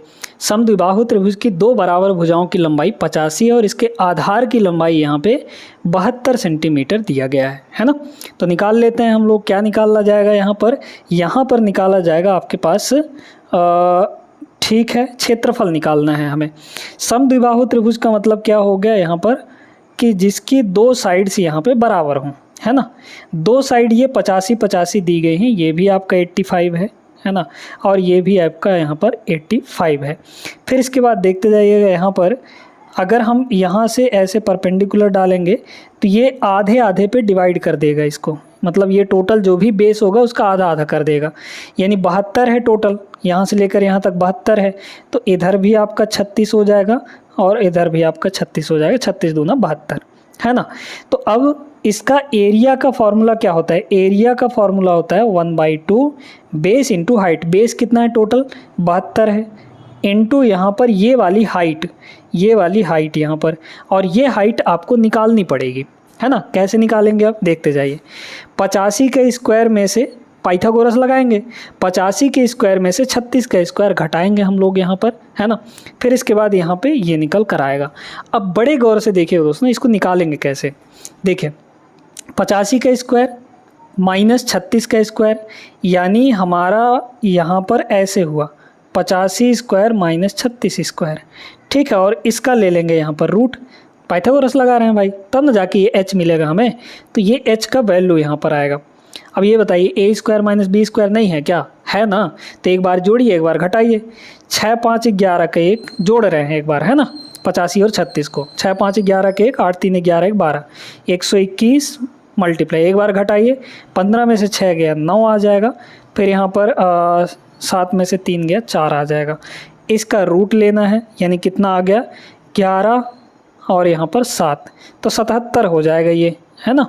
ये वाला h जो है ये काटेंगे तो यहाँ पर 36 और 6 7 42, यानी इकाई अंक 2 आएगा। Option number second is the correct answer. अब सुनते जाइएगा यहाँ पर, ये हुआ थोड़ा सा लेंदी तरीका। हम आपको एक कॉन्सेप्ट बताते हैं, उससे आप इस सवाल को बहुत जल्दी लगा पाएंगे, है ना। सिर्फ ये डायग्राम वगैरह कुछ नहीं बनाना। आपको एक चीज़ पता है कि जो फॉर्मूला होता है एरिया का वो होता है 1/2 बेस, जो कि यहाँ पे 72 दिया गया है, इनटू यहाँ पर हाइट, ठीक है, यही एरिया आएगा, इतना ही एरिया आएगा। अगर हम 2 से इसको काटेंगे तो 36 आएगा। अब उस 36 में क्या कोई यूनिक नंबर है जिससे हम डिविजिबिलिटी लगा सकें? बिल्कुल एक यूनिक नंबर है 9, है ना भाई। यहाँ पर जब हम इसको डिवाइड करेंगे तो ये 36 बनेगा, और 36 में क्या बैठा हुआ है? 9 छुपा हुआ है। 9 चौक 36 होता है कि नहीं? मतलब हमारा जो आंसर होगा उसमें 9 का मल्टीप्लाई ज़रूर हुआ होगा, क्योंकि 36 में 9 छुपा हुआ है। 9 का मल्टीप्लाई यानी 9 का डिविजिबल हमको चेक करना है, 9 का मल्टीपल चेक करना है। 9 का मल्टीपल क्या होता है? सभी अंकों का योग 9 से कटना चाहिए। देखिए, अगर फर्स्ट ऑप्शन में देखा जाए 9 कट गया, 7 और 2 मिलाकर 6 5 11 होता है, 9 से नहीं कटेगा, तो ये आंसर कतई नहीं हो सकता। 7 2 9, ये 8 4 12, 9 से नहीं कटेगा, मतलब ये भी आंसर नहीं होगा। 7 2 9, 7 6 13, ये भी आंसर नहीं होगा, ये भी 9 से नहीं कटेगा। ये देखिए 7 और 2 9, फिर 7 और 2 और 9, कट गया, सब कट गया। तो इसके अंकों का योग हमारा 9 से कट गया, मतलब यही आपका आंसर हो जाएगा। तो ये तरीका है लगाने का। ये तो बाकी हम आपको बेसिक बताया दिए हैं, बाकी आपका एग्ज़ाम में अप्रोच जो होना चाहिए वो ये होना चाहिए, ठीक है। ये इतना लंबा चौड़ा बिल्कुल नहीं होना चाहिए। बेसिक से जब तक आप चीज़ों को लगाएंगे तब तक आपका स्कोर कम ही आएगा, टाइम मैनेज नहीं हो पाएगा। तो टाइम को मैनेज करने के लिए स्मार्ट चीज़ें सीखनी पड़ेंगी आपको। आगे चलिए नेक्स्ट पे। क्वेश्चन नंबर 18 देखिएगा। एक त्रिभुज के आधार यानी बेस की लंबाई उसकी संगत ऊंचाई से 2 सेंटीमीटर अधिक है। ठीक है भैया, समझ गया, हाइट से 2 सेंटीमीटर अधिक है बेस। यदि त्रिभुज का एरिया 220 है तो त्रिभुज के आधार की लंबाई कितनी होगी, है ना। ध्यान से देखते जाइएगा। यहाँ पर अगर बात किया जाए कि हम जानते हैं कि 1/2 बेस इंटू हाइट होता है ना। कह रहा है कि जो आधार है, बेस है, वो हाइट से 2 अधिक है ना। तो बेस को क्या करेंगे, हाइट से 2 अधिक कर लेंगे, है ना। और हाइट तो वही रहेगी, और ये वैल्यू हमारे पास 220 के बराबर दिया गया है। क्लियर हो गया कि नहीं? ठीक है। अब आप चाहें तो बाई ऑप्शन इसको लगा सकते हैं बड़े इत्मीनान से, क्योंकि यहाँ पे आधार की लंबाई पूछी गई है। अच्छा, त्रिभुज के आधार की लंबाई पूछी गई है ना। ठीक। तो यहाँ पर बेस के टर्म में हमको लिखना पड़ेगा इसको, है ना। तो इसको बेस के टर्म में यहाँ पर लिख लीजिए, कोई दिक्कत नहीं है। देखते जाइए, यहाँ पे ये हो जाएगा बेस इंटू हाइट। अब हाइट क्या होगा बताइए। जो बेस है वो हाइट से 2 अधिक है। बेस जो है यहाँ पर, बेस वो क्या है, हाइट से 2 अधिक है। तो मतलब हाइट क्या होगा, हाइट यहाँ पर बेस से 2 कम हो जाएगा, ये इधर आ जाएगा, है ना। तो अगर हाइट लिखेंगे तो ये हो जाएगा बेस -2 हो जाएगा। अब बेस की वैल्यू आप ऑप्शन से रख के देखिए इसमें कौन सा फिट बैठ रहा है। अगर मान लीजिए हम 18 रखते हैं तो यहाँ 18 होगा, 18 डिवाइड बाई 2 9 हो जाएगा, और यहाँ 18 - 2 कितना होगा, 16 हो जाएगा। क्या 9 और 16 का मल्टीप्लाई 220 आएगा? नहीं, तो ऑप्शन नंबर फर्स्ट नहीं होगा। इसको देखिए 24 रखेंगे, यहाँ 24 रखेंगे तो 24/2 यानी 12 आएगा, है ना। बाई ऑप्शन आपको चेक करना है, 12 आएगा मल्टीप्लाई। 24 रखे तो 24 - 2 यानी कि 22 हो जाएगा। तो क्या इन दोनों को मल्टीप्लाई ये मिलेगा? नहीं मिलेगा, तो ये भी नहीं होगा। ऐसे इसको देखिए, यहाँ हो जाएगा 26/2 यानी कि 13, तो 13 मल्टीप्लाई यहाँ पे 26 - 2 यानी कि 24 आ जाएगा। तो 4 3 12, मतलब 2 आएगा यूनिट डिजिट, ये नहीं आएगा, तो ये ऑप्शन भी नहीं होगा। एक ही बचा है, ये हो जाएगा। कैसे, देखते जाइए। यहाँ पे अगर रखेंगे तो 22/2 यानी 11, और मल्टीप्लाई 22 - 2 यानी कि 20 हो जाएगा। तो 11 दूना 22, 220 आ जाएगा। ऑप्शन नंबर डी इसका करेक्ट आंसर है। बाकी इसको अगर सॉल्व करने लगेंगे तो यहाँ से क्वाड्रेटिक इक्वेशन बन जाएगा, है ना। तो ऐसा नहीं करना है, ऑप्शन से चेक कर लीजिएगा। आगे चलिए नेक्स्ट पे। क्वेश्चन नंबर 19 क्या दिया है, एक आयत PQRS के विकर्ण O पर मिलते हैं। यदि ये सब चीज़ दिए गया है तो चलिए पहले बना लेते हैं। यहाँ पर एक रेक्टेंगल बनाते हैं, फिर इसके डायगोनल्स को मिलाते हैं, है ना। यहाँ पर तिरछा बन गया। चलिए, एक डायगोनल ये हो गया, फिर दूसरा डायगोनल यहाँ पर ये हो गया। ये दोनों पॉइंट O पर यहाँ पे मिलते हैं। फिर कह रहा है कि यदि QOR, अच्छा ये P हो गया, ये Q हो गया, और ये R हो गया, यहाँ पे ये S हो गया। QOR ये 36 डिग्री है, ठीक है। तो यहाँ पर इसको थोड़ा सा, अरे भाई यहाँ पर ये कितना हो जाएगा, ये एंगल जो दिया गया है वो 36 डिग्री दिया गया है, इसमें दिख नहीं रहा है बट मान लीजिए, ठीक है 36 है। तो OPS कितना होगा, अच्छा ये O है तो OPS मतलब ये एंगल हमें बतानी है, ठीक है। बड़े गौर से बड़े ध्यान से समझिएगा, यहाँ पे एक आयत है, तो जब आयत है तो यहाँ पर ये हमें निकालना है ना। तो अगर ये पता चल जाए यहाँ पे तो कुछ हो सकता है क्या, बिल्कुल हो सकता है। यहाँ पर देखिएगा, एक बात बताते हैं हम आपको, देखते हैं यहाँ पे इसको ना लेकर आप इसको ले लीजिए, कोई दिक्कत नहीं है। यहाँ पर इसको ये बताइए ये कितना होगा, अगर ये 36 है तो ये भी 36 होगा, क्यों, वर्टिकली अपोजिट एंगल है ना। तो ये जब 36 है, अब ध्यान से देखते जाइएगा, क्या ये एंगल और ये एंगल दोनों बराबर नहीं होंगे, बिल्कुल बराबर होंगे, क्योंकि अगर रेक्टेंगल की बात की जाए, आयत की बात की जाए, तो दोनों डायगोनल एक दूसरे को बाइसेक्ट करते हैं और डायगोनल हमेशा बराबर होते हैं, रेक्टेंगल के डायगोनल बराबर होते हैं। तो अगर ये पूरा बराबर है तो इसका आधा ये वाला, और अगर ये बराबर है इस वाले के तो ये वाला हिस्सा, यानी ये हिस्सा और ये हिस्सा, ये दोनों आपस में बराबर हो जाएंगे। जब दोनों बराबर होंगे तो यहाँ पर ये जो है ये एंगल और ये एंगल यहाँ पे बराबर हो जाएगा, दोनों को x x मान सकते हैं। अब इन तीनों का सम कितना होता है, 180 के बराबर है ना। तो x plus x plus 36, x plus x कितना होगा, यहाँ पे 2x हो जाएगा, और प्लस यहाँ पे 36, ये सब मिलाकर कितना होगा, 180 डिग्री के बराबर है ना। x 2 से डिवाइड कर दीजिए तो ये बन जाएगा x, ये बन जाएगा यहाँ पर 18 बराबर ये हो जाएगा 90। मतलब 90 में हमें क्या घटाना है, यहाँ पे 18 घटाएंगे तो x की वैल्यू मिल जाएगी। यहाँ पर कितना आएगा, यहाँ पे 72 है ना, तो 72 डिग्री, 72 है ना आएगा, हाँ ठीक है 72 degree, 72 degree is the correct answer. मतलब ये जो वैल्यू है 72 डिग्री होगा, option number C correct answer रहा। आगे चलिए नेक्स्ट पे, सवाल नंबर यहाँ पर 20 देखिएगा। एक समबाहु त्रिभुज ABC का परिमाप दिया गया है 22.2, त्रिभुज का एरिया कितना होगा, परिमाप आपको दिया गया है। अच्छा इक्विलेटरल ट्रायंगल है, अगर साइड ए दिया है तो परिमाप कितना होगा, 3A हो जाएगा, और यही दिया गया है आपको 22.2 के बराबर है ना। तो A की वैल्यू यहाँ से कितनी हो जाएगी, इसको डिवाइड कर लेंगे 3 से है ना, 3 से डिवाइड करेंगे तो 3 सत्ते 21 और फिर 3 चौके 12, 7.4 आ गए A की वैल्यू। अब हमें इसका एरिया चाहिए, तो इसके एरिया का फॉर्मूला, यानी कि यहाँ पर एरिया ऑफ इक्विलेटरल ट्रायंगल, ये इसका जो फार्मूला होता है ये होता है दोस्तों, यहाँ पे फार्मूला ध्यान रखिएगा, क्योंकि फार्मूला याद रहेगा तो जल्दी कर पाएंगे, नहीं तो आपको निकालना पड़ जाएगा है ना। तो √3/4 × A², ये होता है यहाँ पे फार्मूला। अब यहाँ पर √3 तो सभी में है, ऑप्शन में √3 है ही, तो इसको छेड़खानी नहीं करना है, इसका वैल्यू नहीं रखना है आपको, बस A² करना है, यानी कि 74 का स्क्वायर है ना। तो 74 का स्क्वायर मतलब क्या हुआ, 7.4 × 7.4 और डिवाइड बाई यहाँ पर 4 ये वाला, और मल्टीप्लाई यहाँ पर √3 हो जाएगा। अब बताइए यहाँ पे 2 से इसको काटेंगे तो 2 से इसको काटेंगे कितना हो जाएगा, यहाँ पर 37 दूना 74, यानी कि 3.7।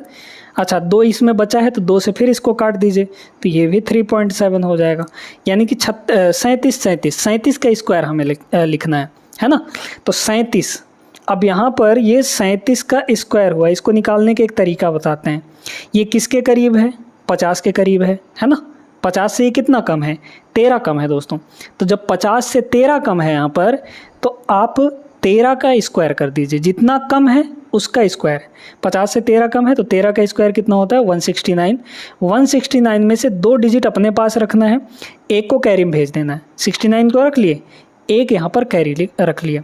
फिर इसके बाद ये जो है यहाँ पर 50 से कितना कम था, 13 कम था, आप 25 से 13 कम कर दीजिए। 25 में 13 कम करेंगे कितना हो जाएगा, 25 - 13 यानी कि 12 आ जाएगा है ना। और इनको जोड़ लीजिए, ये जो 69 है तो ये तो यहीं रहेगा, 1 और 2 यहाँ पर 3 और ये 1, और यहाँ पर देखिए 1 डिजिट यहाँ 1 डिजिट यहाँ, तो मतलब इसमें लगेगा 2 डिजिट के बाद 13.69। Option number A is the correct answer. ये 37 का स्क्वायर निकालने का तरीका है, मतलब 50 के इर्द गिर्द वाले सभी का यहाँ पे निकाल सकते हैं। अब जैसे आपको कहा जाए कि 57 का स्क्वायर निकालिए, कैसे करेंगे, 50 से तो पहले ये कितना ज़्यादा है, 7 ज़्यादा है है ना। तो 50 से जब ये 7 ज़्यादा है तो 7 का स्क्वायर कर दीजिए, जितना कम या जितना ज़्यादा उसका कर देंगे स्क्वायर। 7 ज़्यादा है तो 7 का स्क्वायर 49। अब इसमें 2 ही डिजिट है तो 2 डिजिट तो अपने को रखना ही है। हाँ, अगर 3 डिजिट होता तो उसको कैरी में ले जाते हैं, ठीक है। फिर इसके बाद यहाँ पर 50 से 7 ज़्यादा था ये, आप 25 से 7 ज़्यादा कर दीजिए। 25 7 कितना होता है 32 आ गया, कैरी वगैरह तो कुछ था नहीं। 32 49 57 का स्क्वायर होगा। ये निकालने का तरीका होता है ना, ट्रिक्स होते हैं। क्लियर हो गया, आगे चलिए। क्वेश्चन नंबर 21 है ना। यदि एक समबाहुभुज के अंतः कोण और बाह्य कोण के बीच का अंतर, ठीक है, तो बहुभुज की भुजाओं की संख्या कितनी होगी। बड़ा सिंपल सा प्रश्न है। आप पहली बात तो ये जानते हैं कि इंटरनल एंगल प्लस यहाँ पे एक्सटर्नल एंगल, इन दोनों का सम कितना होता है। इन दोनों का सम 180 डिग्री के बराबर होता है, ये बात हमें पहले से पता है। फिर एक चीज़ और बोल दिया कि इंटरनल एंगल और एक्सटर्नल एंगल का जो डिफरेंस है, इंटरनल एंगल यहाँ पर ये इंटरनल एंगल और एक्सटर्नल एंगल, इन दोनों का डिफरेंस 140 के बराबर दिया गया है ना, ठीक है। एक चीज़ हम आपको बता देना चाहते हैं दोस्तों, यहाँ पे ट्रायंगल के लिए कोई भी एक रेगुलर पॉलीगन दिया है तो उसमें जो ट्रायंगल होता है इक्विलेटरल ट्रायंगल, क्योंकि वो भी एक रेगुलर पॉलीगन है, तो ट्रायंगल में सिर्फ ट्रायंगल की बात कर रहे हैं, सिर्फ ट्रायंगल में एक्सटर्नल एंगल ज़्यादा होता है, इंटरनल एंगल कम होता है। लेकिन ट्रायंगल के बाद जितने भी हैं, हालांकि स्क्वायर को छोड़ दीजिए क्योंकि स्क्वायर में दोनों इंटरनल एक्सटर्नल बराबर होते हैं 90-90 के, है ना। फिर यहाँ पर स्क्वायर के बाद यानी क्वाड्रिलेटरल के बाद पेंटागन, हेक्सागन, चाहे जितने भी साइड आ जाएं इधर, 4 साइड के बाद, इसमें सभी में एक्सटर्नल एंगल हमेशा छोटा होता है इंटरनल एंगल से। ये छोटी छोटी चीज़ें नोटिस करने वाली बातें हैं, है ना। तो इसलिए यहाँ पर इंटरनल एंगल ज़्यादा होगा, एक्सटर्नल एंगल कम होगा, है ना। तो ये चीज़ें ध्यान रखिएगा। अब इसके बाद इन दोनों का निकालना है, इंटरनल एक्सटर्नल कोई भी निकाल लीजिए, है ना। दोनों से आप संख्या निकाल सकते हैं, क्योंकि एक्सटर्नल निकालेंगे तो ज़्यादा आसानी से निकल जाएगा। एक्सटर्नल का फॉर्मूला क्या हो जाएगा, अच्छा फॉर्मूला कह रहे हैं, यहाँ से क्या होगा, a plus B, a minus B वाला फॉर्मेट है। हमें माइनस वाला चाहिए, मतलब e चाहिए। तो जब माइनस वाला चाहिए तो क्या करते हैं हम लोग, इन दोनों को घटाएंगे तो कितना होगा, 180 माइनस 140 यानी 40, इसका आधा कर देंगे, कितना आएगा यहाँ पर 20 डिग्री। तो एक्सटर्नल एंगल हमारे पास 20 डिग्री के बराबर। अच्छा, अगर इसी में से इंटरनल निकालना होता तो क्या करते हैं यहाँ पर बताइए। इंटरनल एंगल यानी दोनों जगह जो पॉजिटिव है, आई यहाँ भी पॉजिटिव है, इंटरनल यहाँ भी पॉजिटिव है, तो इनको जोड़ते फिर 180 140 कितना होता है यहाँ पे 320, है ना। तो 320 डिवाइड बाई 2 कर देते, मतलब कितना आ जाता है 160 डिग्री, है ना। तो ये तरीका है निकालने का। फिलहाल हमें एक में से ही पता चल जाएगा। अब फॉर्मूला लगाइए, इंटरनल एंगल जो कि 20 डिग्री है, इसका फॉर्मूला क्या होता है 360 डिवाइड बाई n। तो n यहाँ से निकल जाएगा, n को उधर ले जाइए, ये इधर आ जाएगा। तो n की वैल्यू 360 डिवाइड बाई 20 यानी 18। Option number C correct answer रहा। तो क्लियर होगा अच्छे से, आगे चलिए। इसको देखेगा, ये सवाल है थोड़ा सा लॉजिकल नहीं, बहुत लॉजिकल सवाल है। यदि किसी समबाहुभुज यानी रेगुलर पॉलीगन के सभी अंतः कोणों का योग 28 समकोण है, 28 समकोण का मतलब 28 राइट एंगल्स। अच्छा, एक राइट एंगल कितने का होता है 90 डिग्री का, मतलब 28 इंटू 90 है इसका मतलब, है ना। तो यहाँ पर मान लीजिए कि एक इंटरनल एंगल आई है, हमारे पास टोटल n संख्याएँ हैं साइड्स की, तो जितने साइड्स उतने ही इंटरनल एंगल, यानी n internal angle, total n internal angle का सम कितना हो जाएगा यहाँ पे 28 राइट एंगल, यानी 28 इंटू 90। ठीक है, ये हो गया, क्लियर हो गया ना। तो यहाँ से जो i की वैल्यू है वो तो ये आ जाएगी, है ना। अच्छा, एक चीज़ और यहाँ पे देखते जाइएगा, उनकी सभी भुजाओं की संख्या हमें यहाँ पर निकालनी है ना। सभी भुजाओं की यहाँ पर संख्या निकालनी है। एक चीज़ आपको यहाँ पे बताए दे रहे हैं, इंटरनल एंगल का फॉर्मूला क्या होता है। अगर हम सिर्फ इंटरनल एंगल की बात करें तो ये होता है 180 माइनस 360 डिवाइड बाई n, ये फार्मूला होता है ना। जब ये फार्मूला होता है तो हमें n इंटू आई चाहिए, मतलब क्या करेंगे, इसमें सब जगह n से मल्टीप्लाई कर देंगे, तो ये बन जाएगा n इंटू आई, यहाँ n से मल्टीप्लाई करेंगे तो 180 इंटू एन हो जाएगा, यहाँ एन से मल्टीप्लाई करेंगे तो एन ख़त्म हो जाएगा, ये आ जाएगा 360, है ना। अब देखते जाइए, ये जो वैल्यू है n इंटू आई की, ये पूरा दिया गया है ना। तो यहाँ से इन दोनों को मल्टीप्लाई कर लीजिए, मल्टीप्लाई करेंगे तो कितना होगा यहाँ पे, या फिर अभी ऐसे ही रखिए, है ना, देखिएगा, या फिर मल्टीप्लाई कर ही दीजिए। 9 अट्ठे कितना हो जाएगा 72, है ना, 9 अट्ठे 72 को हो गया 2, और फिर बचा 7, 9 दूना 18, 8 7 15, 25 हो जाएगा। तो यहाँ पर ये हो जाएगा 252 और 0 आएगा। ये माइनस का 360 इधर आएगा तो प्लस का 360 हो जाएगा, बराबर ये हुआ n इंटू 180, तो 180 को नीचे ले आइए, है ना, ये हो जाएगा 180, 0 0 0 ख़त्म। 18 से क्या कटेगा, 18 से इसको 18 कम 18, है ना, 9 दूना 18, ठीक है, कट जाएगा। 18 से इसको काटिए कितना होगा, 18 कम 18, फिर बचा यहाँ पर 7, तो 8 नहीं हो 72, ठीक है, नहीं 18 चौक 72, ये 14 आ जाएगा। 18 से इसको काटेंगे तो 2 होगा, मतलब 14 प्लस 2, n की वैल्यू कितनी हो जाएगी 14 प्लस 2 यानी कि 16। ऑप्शन नंबर बी इसका करेक्ट आंसर रहा। ठीक है, समझ में आ गया होगा सभी लोगों को, बहुत अच्छे तरीके से इस सेशन अभी तक चल रहा है। आगे भी अभी कुछ सवाल बचे हुए हैं, उनको भी हम लोग चलिए करते हैं। वीडियो आप लोग लाइक नहीं कर रहे हैं तो लाइक करना है आपको। अगर यहाँ तक पहुँच गए हैं और सेशन आपको अच्छा लगा है तो इस चैनल को सब्सक्राइब जरूर कर लीजिएगा। ऐसे ही सेशंस डेली हम आपको करवाते हैं, आपके रेलवे एग्ज़ाम के लिए महत्वपूर्ण। चलिए इसे देखिएगा, इसमें कह रहा है यदि एक समबाहुभुज रेगुलर पॉलीगन अंतः कोणों का योग उसके बाह्य कोणों के योग का 4 गुना के बराबर है तो बहुभुज में विकर्णों की संख्या कितनी होगी। अब यहाँ पर नंबर ऑफ डायगोनल्स हमें बताने हैं। ठीक है, तो पहले नंबर ऑफ साइड निकाल लेते हैं। नंबर ऑफ साइड निकल जाएगा तो नंबर ऑफ डायगोनल अपने आप निकल जाएगा। उसका एक फार्मूला होता है, वो फार्मूला हम आपको बता देंगे, है ना। मेन काम यहाँ पर है हमारा number of diagonals number of sides निकालना। ठीक है, देखते जाइए। यहाँ पर कह रहा है कि जो इंटरनल एंगल का सम है, भाई एक इंटरनल एंगल अगर आई है तो टोटल कितने हो जाएंगे, सभी का सम n इंटू आई, है ना। भाई आई प्लस आई प्लस आई प्लस आई, मान लीजिए टोटल n इंटरनल एंगल्स हैं, यानी n साइड हैं उसमें, तो n इंटू आई, ये टोटल हो गया इंटरनल एंगल का सम। ये जो है सभी एक्सटर्नल एंगल के योग का 4 गुना है। अच्छा, एक एक्सटर्नल एंगल E है तो हमारे पास टोटल n है, इसका कितना है 4 गुना है। n से n कट नहीं जाएगा, ये हो गया। इससे हमें ये पता चला कि अगर टोटल भी देखा जाए या फिर एक सिंगल की बात की जाए तो सिंगल इंटरनल एंगल यानी एक ठो इंटरनल एंगल जो होगा एक ठो एक्सटर्नल एंगल का 4 गुना होगा, है ना।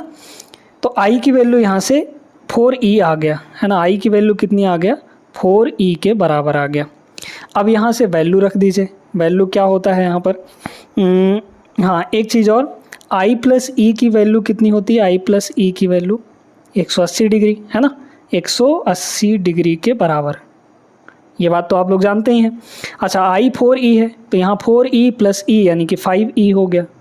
5e की वैल्यू यहाँ पर 180 है तो e की वैल्यू कितनी हो जाएगी, 18 दूना 36 यानी कि 36 हो जाएगा, है ना। ये हो गया, ठीक है। तो एक्सटर्नल एंगल हमारा 36 आ गया, तो n की वैल्यू कितनी हो जाएगी यहाँ पर बताइए, 360 डिवाइड बाई एक्सटर्नल एंगल यानी कि 36। तो हमारे पास जो नंबर ऑफ साइड आ गए वो 10 के बराबर आ गया, यानी कि उस रेगुलर पॉलीगन में 10 साइड हैं। अगर साइड 10 आ गए हैं तो आपको नंबर ऑफ डायगोनल निकालने हैं। अब देखिएगा कितना होता है यहाँ पे, अगर नंबर ऑफ डायगोनल की बात की जाए, नंबर ऑफ डायगोनल, ठीक है। नंबर ऑफ डायगोनल का फॉर्मूला होता है n इंटू n माइनस 3 और डिवाइड बाई 2। ये फॉर्मूला होता है। n का मतलब नंबर ऑफ साइड, 10 है तो ये हो जाएगा 10 मल्टीप्लाई 10 माइनस 3 यानी कि 7 और डिवाइड बाई 2। 70 का आधा यहाँ पे 35, यानी कि कितने डायगोनल होंगे, 35 डायगोनल। ऑप्शन नंबर बी इसका करेक्ट आंसर। बहुत बढ़िया सवाल था, इससे एक ये नया फार्मूला आपको सीखने को मिला। नोट भी कर लीजिएगा इसको, नंबर ऑफ डायगोनल का फार्मूला ये होता है ना। आगे चलिए, अगला क्वेश्चन देखिए, बहुत बढ़िया सवाल है ये। मान लीजिए ए और बी दो समबाहुभुज हैं, हमारे पास दो रेगुलर पॉलीगन्स हैं अलग अलग। ए के इंटरनल एंगल का सम ये दिया गया है तथा बी का प्रत्येक अंतःकोण बी का प्रत्येक अंतःकोण उसके बाह्य कोण से 90 डिग्री अधिक है। ठीक है, तो ए और बी की भुजाओं की संख्या का योग कितना होगा। ठीक है, अब देखते जाइएगा, यहाँ पर आपको बताए दे रहे हैं। यहाँ पर अगर बात की जाए पहले ट्रायंगल के, पहले किसकी, पहले यहाँ पर रेगुलर पॉलीगन की, तो पहले यहाँ पे ए के बारे में बात करते हैं। ए के बारे में अगर बात करें तो सभी इंटरनल एंगल का सम ये आपको दिया गया है 1260, है ना, सभी इंटरनल एंगल का सम। तो सभी इंटरनल एंगल का सम, एक इंटरनल एंगल कितना होता है, I is equal to, formula आपको पता है 180 माइनस 360 डिवाइड बाई एन।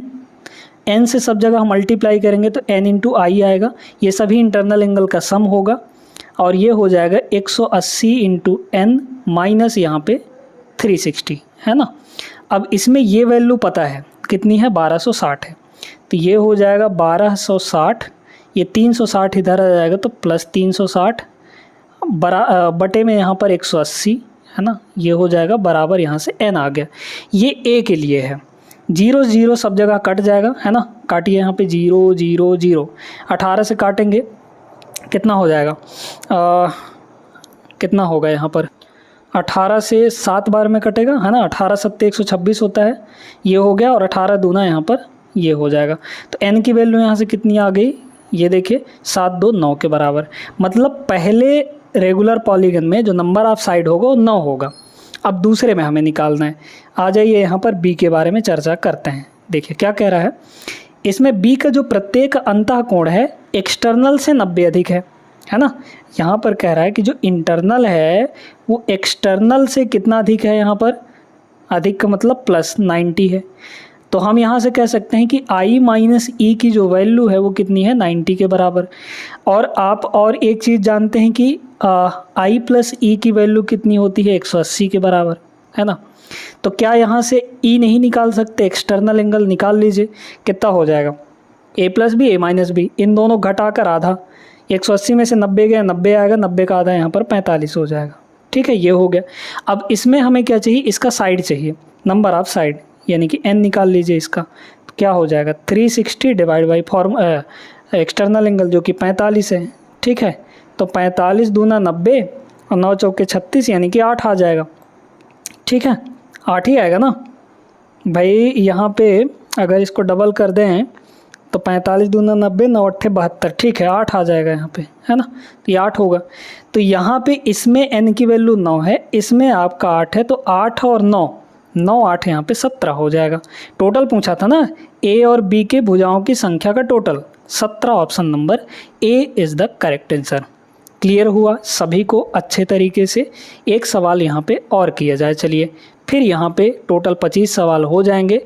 लगभग इसमें ज्योमेट्री में आपके 90 सवाल पूछे गए थे, 90 के आसपास सवाल थे टोटल 57 शिफ्ट में मिलाकर। उसमें से हमने 25 सवाल बेहतरीन चुना है यहाँ पे, बाकी और सब रिपीट होने वाले हैं। ठीक है, तो इतना अगर आप कर लेते हैं तो आप अच्छे से ज्योमेट्री को सीख पाएंगे। मतलब जो 12th लेवल में पूछे गए थे इसमें तो बहुत सारे जो कॉन्सेप्ट हैं वो स्किप भी किए गए हैं, जिनको हम लोग अलग से भी पढ़ेंगे, कोई दिक्कत मत लीजिएगा। ठीक है, फिलहाल चलिए अगले सवाल पे, इसको देखिएगा। सिंपल सा ही सवाल है, ज़्यादा कठिन नहीं है। ABCD एक चतुर्भुज है, A दिया है, B दिया है, C दिया है, D दिया है। फिर यहाँ पर आपको जो B है उसका मान बताना है ना। तो ABCD ये सब के सब दिए गए हैं। अच्छा, एक क्वाड्रिलेटरल में सभी एंगल का सम कितना होता है, 360 डिग्री, सबको जोड़ के 360 करना है। एंगल A कितना है, 3 को अंदर कर दीजिए तो मतलब एंगल A कितना मिलेगा, 3x + 6 मिल जाएगा, एंगल A हो गया। यहाँ से B की वैल्यू लिख लीजिए तो प्लस B कर देंगे। B की वैल्यू कितनी है, ये हो जाएगा 4x - 7 दूना 14, है ना, तो ये हो गया आपका B। फिर इसके बाद C कितना है, यहाँ पर 69 है, ये 69 प्लस इसके बाद D, तो D क्या है, C - 8 है, तो ये 69 है, 69 ये हो जाएगा 69 - 8, 69 - 8 कितना आएगा, 61 आएगा, तो ये हो गया 61। ये सब मिलाकर किसके बराबर होता है, 360 डिग्री के बराबर। क्लियर है। अब यहाँ से x की वैल्यू निकाल लीजिए, हमें एंगल B चाहिए तो x की वैल्यू तो निकालनी पड़ेगी। 4x और 3x ये हो जाएगा 7x। यहाँ देखिए अगर इसकी बात की जाए तो यहाँ पर ये कितना हो जाएगा, -8, ठीक है भाई, ये +6 और -14, -8, तो 69 माइनस 8 61 होगा, ठीक है। 69 माइनस 8 61, 61 प्लस 61 कितना होगा यहाँ पे, 61 और 61 122, मतलब इधर 360 और 122 इधर प्लस में, तो उधर जाके घट जाएगा। ये घटाइए इसको, कितना आएगा, ये हो जाएगा 8, फिर यहाँ पे 35, 35 5 में से 2 गया 3 है ना, और ये हो जाएगा 1, ठीक है, नहीं 2 हो जाएगा भाई, ये 3 होगा ना, तो 3 में से 1 गया 2, 238 डिवाइड बाई यहाँ पर 7, ये x की वैल्यू आ जाएगी। जब x की वैल्यू, अच्छा 3 7 3 21 बचा 2 28 7 चौके 28, x की वैल्यू 34 आ गई, यहाँ पर रख लीजिए। तो 2 और फिर इधर देखिएगा, यहाँ पर ये हो जाएगा 2 इंटू 34 माइनस 7, हमें b चाहिए था ना, एंगल b, तो 34 दूना 72, सॉरी 34 दूना 68, 68 में अगर 7 घटा दिए हम लोग, 68 में 7 घटाएंगे तो 8 में 7 गए 61 आ जाएगा, तो 2 इंटू 61, 61 दूना 122, 122 degree is the correct answer, option number D होगा। समझ में आया ना सभी को अच्छे तरीके से। तो ये सेशन यहीं पे रोकते हैं दोस्तों। उम्मीद करते हैं कि इन 2 क्लासेस के बाद आपको ज्योमेट्री के जो 12th लेवल में पूछे गए सवाल थे, इनमें अब कोई भी दिक्कत नहीं होगी, आप अच्छे से कर सकते हैं हर एक सवाल को। ये सेशन अच्छी लगी हो तो लाइक कर दीजिए वीडियो को और चैनल को सब्सक्राइब जरूर कर लीजिएगा। मिलेंगे हम लोग नेक्स्ट क्लास में ऐसे ही बेहतरीन कॉन्सेप्ट के साथ एक अगला टॉपिक लेकर, तब तक के लिए जय हिंद।